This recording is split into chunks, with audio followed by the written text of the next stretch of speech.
So let's talk about how we design sequential circuits. So sequential circuits are all circuits that are not combinational.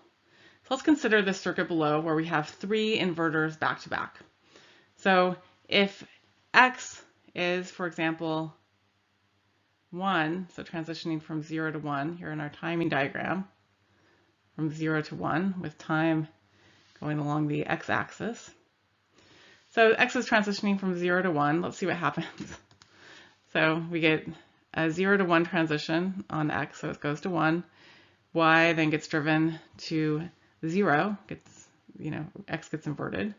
And so some short time later, we have Y going to 0. And then Y feeds through its inverter, and Z goes to 1 here. And then that drives X to 0. That Z going to 1 drives X back to 0. And then this repeats. So now we have X going to 0. Well, that's going to drive Y to 1.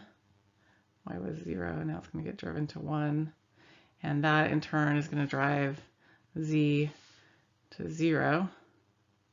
Z was 1, and now it gets driven to 0, which in turn drives X to 1. It's going to 0, drives X to 1. And so we can see that the circuit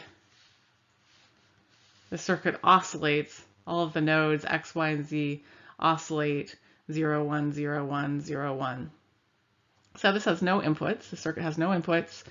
1 to 3 outputs, depending on, if we use all of those nodes, X, Y, and Z. And the period depends on the inverter delay. So how long does it take to get through and then go back and start inverting X. So it has a cyclic path where the output is fed back to the input, but it's a little bit hard to control. Right? It's hard to control the delays. The delays of the inverter actually vary through operation. So we're going to fix some of these issues, kind of uncertain timing and inability to control the circuit by doing what we call synchronous sequential logic design. So let's define what that means.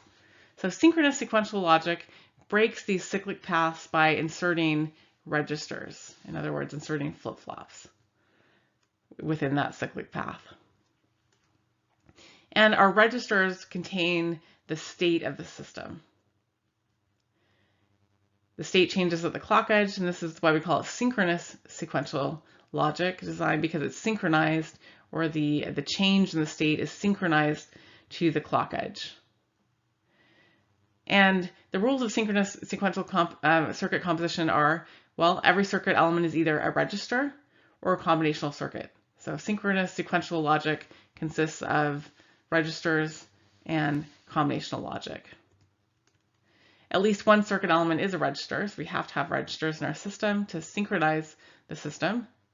All registers receive the same clock, and every cyclic path contains at least one register. So if we have, some circuit here, kind of making up a circuit here, we can't just have a cyclic path like that. We'd have to insert a register in our cyclic path. Two common synchronous sequential circuits are finite state machines and pipelines, and we'll talk about both. We'll start by talking about finite state machines, or FSMs.